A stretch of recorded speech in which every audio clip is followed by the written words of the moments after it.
Hi, I'm Beverly Payne, and this is Payne and Simple Makes. Thanks for joining me today. So we've been doing a lot of projects with paper, cardstock, because paper crafting, I suppose, is one of my favorite things to do, especially flowers. But we're going to do something different today. We'll get back to making some more flowers, different kinds of flowers in some upcoming episodes. But today we are going to do an acrylic pour paint. Or painting. Abstract, but I thought, well, I'm going to give it a try. And so I have just fallen in love with pour painting. And so today we're going to do a basic acrylic pour. And you just need some simple materials. You need to have some acrylic paint. You definitely need white, and then you can use some other colors, whatever you choose to do. You probably need a big bottle of white. You need some kind of medium. I use Floetrol, and this is something you can find at your home improvement store like Lowe's or Home Depot. I also use a little bit of silicone oil. This is not necessary, but it helps you to create those eyes that look so great. And then you need some plastic cups. Clear is better. And then I like to have some something to stir the paint with.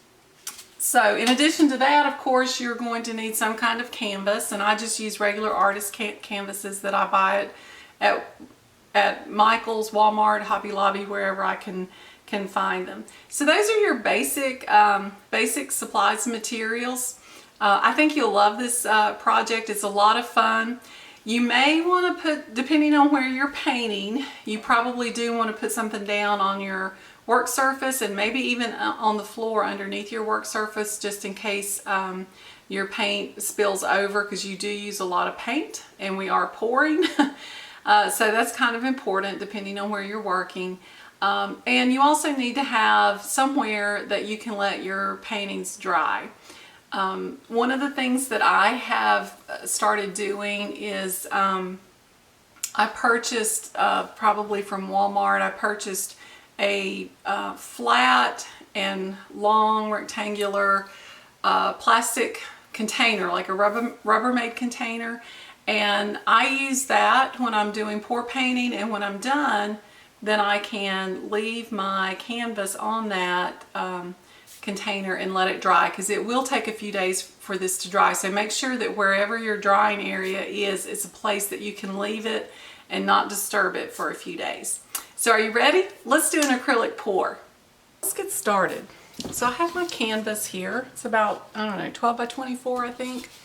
And I also have my Rubbermaid container. Actually, it's a Sterilite container that I was telling you about. And you can see I've used this before for pour paintings, and it's just a good container to work over, and a great container for drying. Okay, so the basic ratio of medium and paint, I guess I put about 3. Let me shake this up. I put about 3 ounces of Floetrol, or whatever other medium you are using, to maybe 2 ounces of, I just eyeball it. So I'm going to pour a little bit of Floetrol in the cup. And I'm going to be using, I think, 6 different colors. So I'm going to set up 5 or 6 different cups.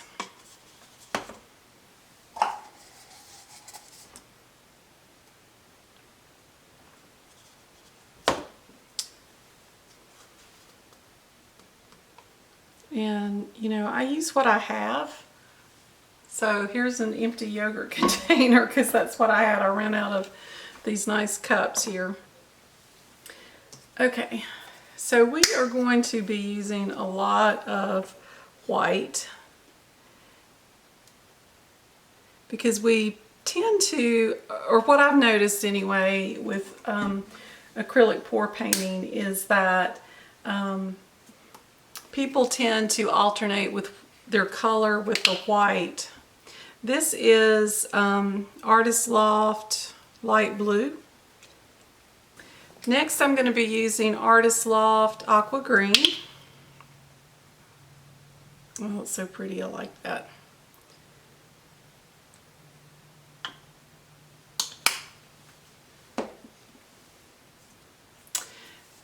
I'm going to be using Apple Barrel Real Yellow. And again, I just kind of eyeball this a little bit. That's kind of one of the fun things about it, is that you're never quite sure what you're going to get. This is Apple Barrel Deep Purple. In case you haven't noticed, one of my favorite color palettes is a purple, yellow, and green. Now, this other last one, I'm going to be using an Artist Loft Metallic Cobalt Blue. And this is more for just a special effect than anything else. Okay, so we've got our Floetrol, we've got our paint. Next, I'm going to put a couple of drops, 2 or 3 drops of this silicone oil. This is treadmill oil. There are different kinds of oil that you can use, and you don't need much. And so what this does is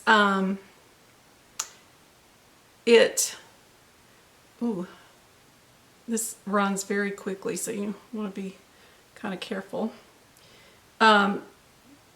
This helps eyes, what's called eyes, pop out in your painting, and that's something that we strive for, is to have some really cool eyes to pop out. Okay, it's important that you use a different stir for each color. You do not want to mix colors at this point. So you want to mix that Floetrol. That Floetrol just helps things move a lot easier, I think. But you want to mix that with the color. This is my white here, so we're not going to see a color change.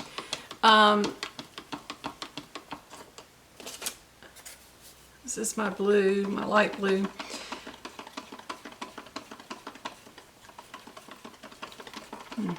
That looks weird and chalky and thick. So you kind of want this to be the consistency of a really thin milkshake, like this and this. I don't know what's going on with this one. This is not milkshake consistency, so I'll come back and work on that in just a minute. So we'll stir up our green.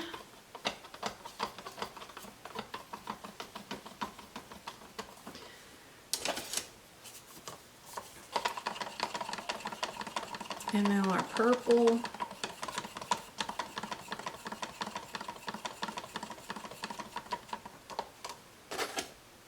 And then this metallic.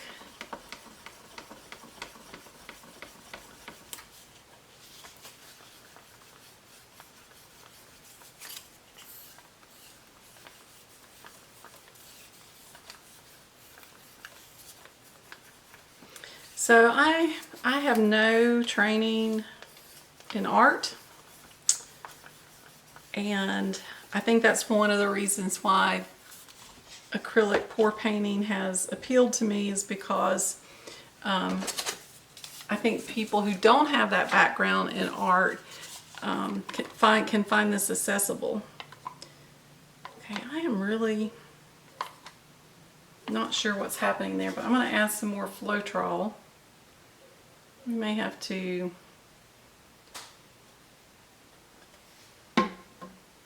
abandon this light blue, which would be sad, but it's not going to run, I don't think.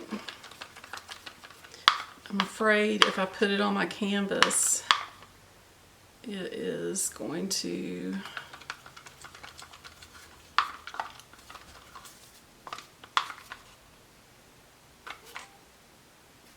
clump. I don't know, we'll think about that. Okay, so now I have all of these colors here. I'm going to move them out of the way so I can move my canvas here where you can maybe see it a little better. By the way, I have changed into a, or I've put on an apron. So anytime you paint, that's a good idea unless you have on some really old clothes. Okay, so one of the things I'm going to do is put some white paint on my canvas, and I'm just going to kind of do a quick little coat, and that is just to kind of get it wet. Again, this is all about the pour and the flow, so I just do a quick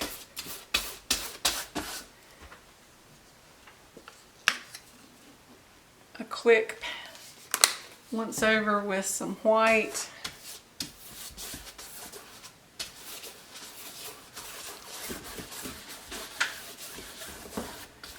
When I first started doing pour paintings, I did not do this. Now, it kind of makes sense that I do.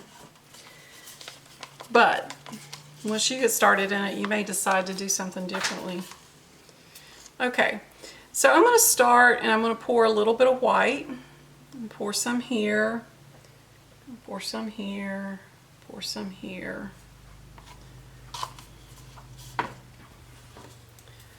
I am going to layer in some purple.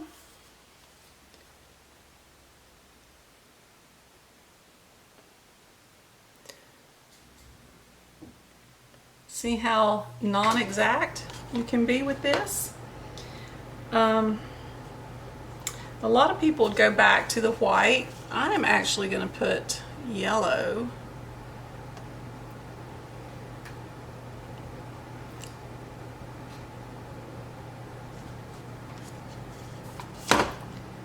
And I'm going to put this green.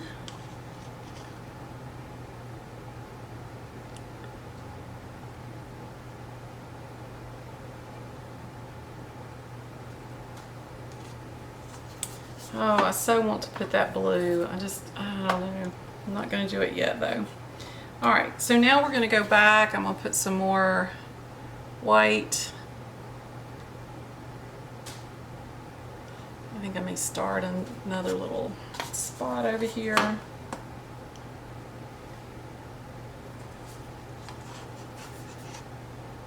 Purple. And each time you can sort of put as much as you want or as little as you want. You don't have to put the same. And let's put some yellow.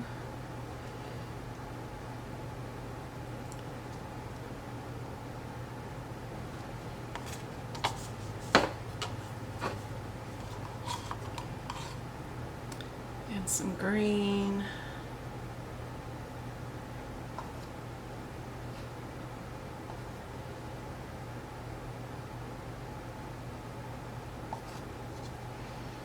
Alright, I'm going to go another round here.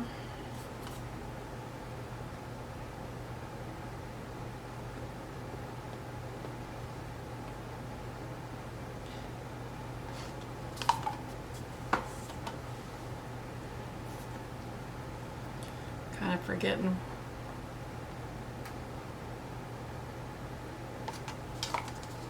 Layering. I'm going to put some green next to the blue. I'm getting blobby instead of maintaining those distinct circles of paint. Alright, so we've got a lot of paint on our canvas. And so now what we're going to do is we're just going to tilt and let it run. So it can run this way and then this way.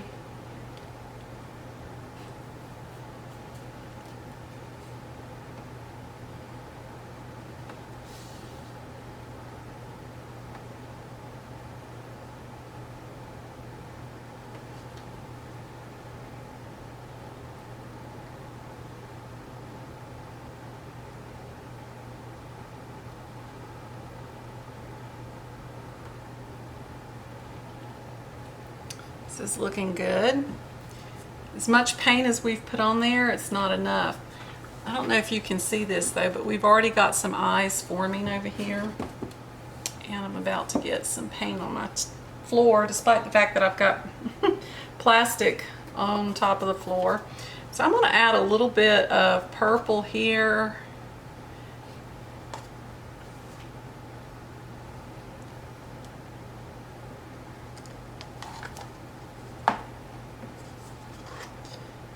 Some yellow.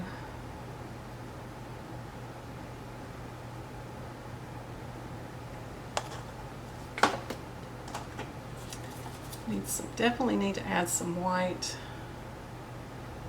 You can see, like, you may not have thought the white was that important. I remember when I first started this a few years ago, I'm like, why so much white? But once you get started in it, you realize, yeah, you do need the white. Okay, so we've got some more on there. We're gonna again just tilt the canvas.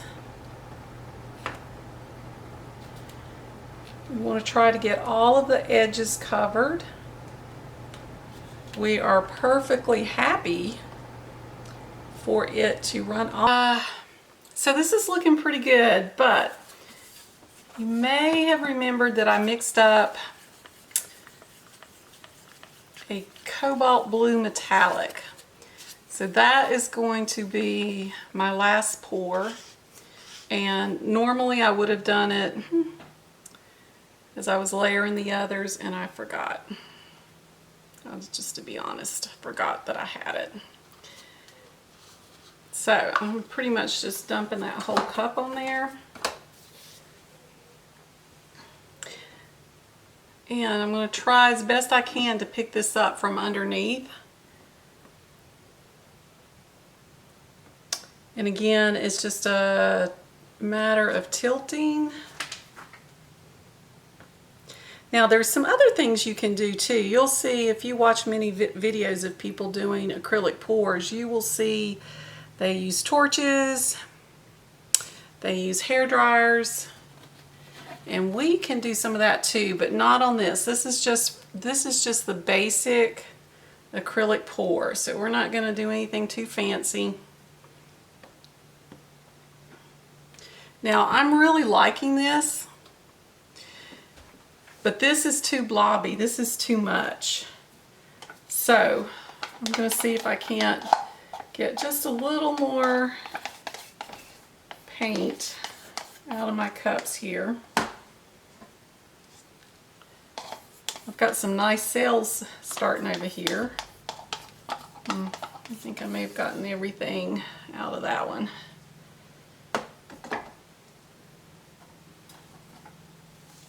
Some nice white.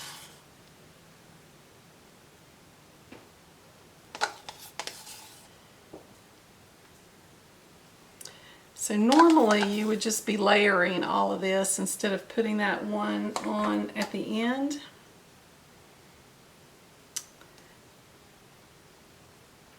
But one of the cool things about acrylic pours is that you can pretty much do whatever you want.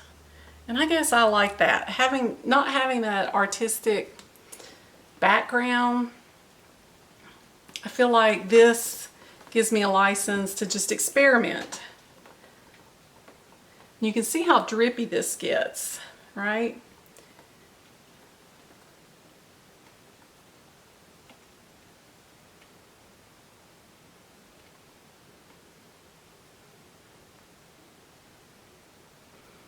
Now, I don't know if you can see the eyes that are coming out along the bottom. actually all around the edges. It's looking pretty good. Okay. So what you want to do now is let this dry, and it needs to dry for several days, probably at least 72 hours maybe. And then once it's dry, we can put like a gloss over it to seal it and to make it a little more, well, a little more glossy looking. So that's it. That is an acrylic pour. Next time we're going to do what's called a dirty pour, and I think you'll find that a lot of fun too. One thing to note, I probably did not have enough paint mixed up. Now I know that sounds crazy because you all could see all the paint that I had dripping off the sides, but what you may not be able to see is that there are a couple of places on my edges that did not get completely covered, and I don't like that. You may be okay with it, but I'm probably going to try to mix up a little bit more paint next time with the dirty pour. So stay tuned and we'll do that next.